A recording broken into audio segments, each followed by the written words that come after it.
Indonesia memiliki ideologi yang dikenal dengan nama Pancasila, di mana Pancasila memiliki 5 sila yang dijadikan pedoman hidup, berbangsa, dan bernegara. Sila pertama berbunyi ketuhanan yang Maha Esa, yang menandakan bahwa Indonesia adalah negara yang berketuhanan. Negara yang berketuhanan, di mana masyarakatnya memiliki suatu kepercayaan atau agama yang mereka anut masing-masing.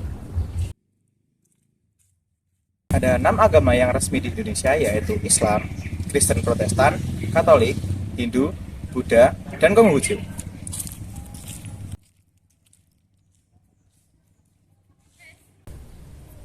Dengan begitu, masyarakat Indonesia dapat dengan bebas menjalankan kewajiban atas agama mereka dan tidak boleh ada paksaan dari pihak manapun dan oleh siapapun. Namun, apakah penerapan Pancasila pada sila pertama sudah terlaksana seutuhnya? Atau dengan perbedaan agama, masyarakat Indonesia menjadi semakin terpecah belah?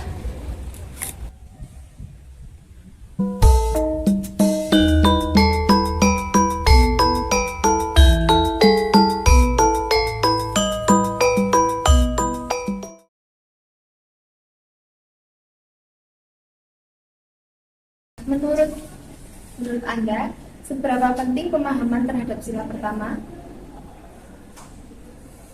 Oke, menurut saya pemahaman terhadap Pancasila sila pertama itu sangat penting.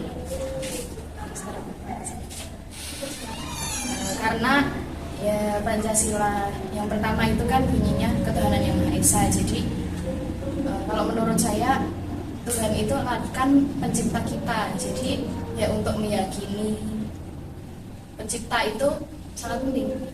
Lalu untuk pertanyaan kedua, apakah penting bagi seseorang untuk mempercayai suatu agama? Sebenarnya nggak cuma terbatas di agama. Kan kalau aliran kepercayaan itu kan juga ada banyak, kayak misal kalau di Jawa ada aliran kejawen, terus mungkin di luar Jawa ada aliran kepercayaan lain. Itu sebenarnya nggak terbatas di agama aja, itu masih ada banyak aliran kepercayaan di Indonesia. Itu menurutku penting bagi seseorang buat mengenal sesuatu hal itu, karena itu yang akan jadi pedoman manusia untuk apa ya, hubungannya sama Tuhannya gitu loh. Kali itu juga di agama atau kepercayaan kan pasti juga mengajarkan gimana kita memperlakukan sesama.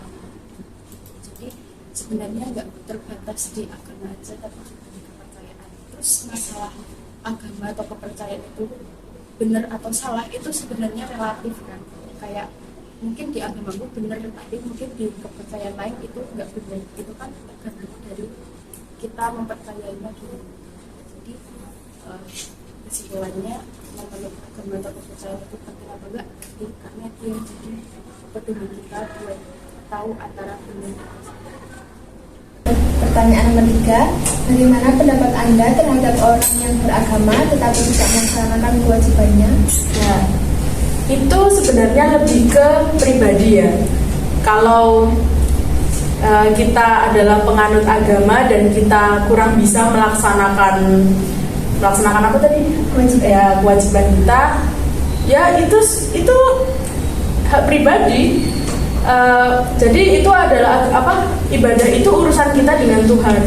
Jadi kalau misalkan kita beribadah ya bagus, jika tidak kan ya kita tidak akan menemui akibatnya sekarang gitu loh ya. Walaupun saya beribadah juga kurang, karena kan apalagi ini di Jogja begitu ya, agama saya kan sangat minoritas. Jadi cara saya beribadah tidak sesering di tempat asal saya gitu, tapi ya tetap saya usahakan dimanapun untuk beribadah, karena kan ibadah bisa di mana saja, tergantung niat dan keikhlasan hati gitu.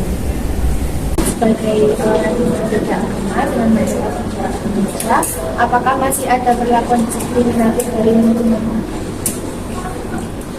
Kan aku Katolik ya. Kalau selama di kampus aku nggak pernah mengalami diskriminasi yang gimana. Mungkin karena aku di FBS, jadi menurut di FBS itu tuh lingkungannya sangat bebas dan orang-orang tuh nggak terlalu memperdulikan urusan orang lain. Nah, selama di kampus sih puji Tuhan nggak pernah mengalami diskriminasi. Cuman dulu pas di SMP SMA itu sering banget. Tapi nggak yang ngejudge gimana itu enggak sih. Cuman yang paling sering aku alami itu pas SMP SMA kan aku sekolah di sekolah negeri. Nah, sekolah itu kan harusnya kalau negeri bisa memberikan fasilitas yang sama untuk semua siswa.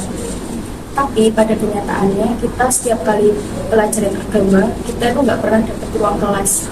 Jadi yang Islam tetap stay di kelas, sedangkan kita yang non Muslim kita harus keluar dari kelas. Terus kita belajarnya ya dimanapun ada tempat. Dulu pas SMP aku pernah di kantin, di koridor, di pangkulan. Terus pas SMA juga sama, ternyata nggak dapat kelas. Terus kita belajarnya di aula. Terus sebenarnya pas SMA ini yang lebih parah sih, karena aku kan Katolik dan itu nggak dapat guru agama Katolik. Jadi waktu itu belajarnya bareng sama Kristen Protestan. Waktu itu paling murid temanku, kayak ibunya temanku itu kan udah bilang ke kepala sekolah buat minta dicariin guru agama Katolik. Itu kan suatu hak ya, karena orang bisa belajar Islam, bisa belajar Protestan, tapi kok yang Katolik nggak ada guru agama Katolik. Terus ibunya temanku bilang ke kepala sekolah, tapi pada kenyataannya sekolah tidak mengajarkan hal itu dengan baik. Penerapan dari sila pertama Pancasila itu bagaimana? Dan apakah penerapan dari sila pertama tersebut sudah terlaksana dengan baik? Kalau untuk penerapannya sendiri mungkin dengan kita ya itu tadi melakukan apa yang diperintahkan oleh agama, menjauhi larangan-larangan agama, lalu bertoleransi dengan agama lain misalnya, ya tidak yang membeda-bedakan, akan tetapi ya masih menjaga seperti itu. Lalu untuk penerapannya sendiri insya Allah sudah. Ya, sila pertama adalah ketuhanan yang Maha Esa. Ketuhanan yang Maha Esa adalah hubungan Tuhan dengan makhluknya atau ciptaannya.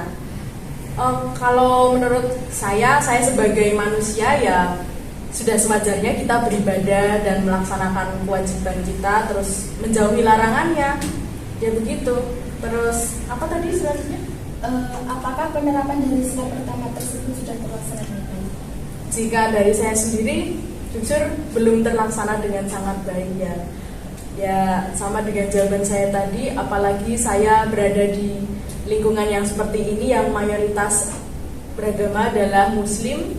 Jadi saya harus menyesuaikan cara beribadah saya di sini dan tidak bisa semaksimal di daerah asal saya begitu. Tapi ya oke, sudah terlaksana namun belum cukup baik. Kesimpulan yang dapat kita ambil yaitu pemahaman terhadap Pancasila itu sangat penting, terutama pada sila pertama. Dan untuk penerapan dari sila pertama tersebut sudah cukup baik. Namun, masih terdapat tindakan diskriminatif dari beberapa oknum. Salah satunya adalah tidak terpenuhinya hak terhadap masyarakat minoritas.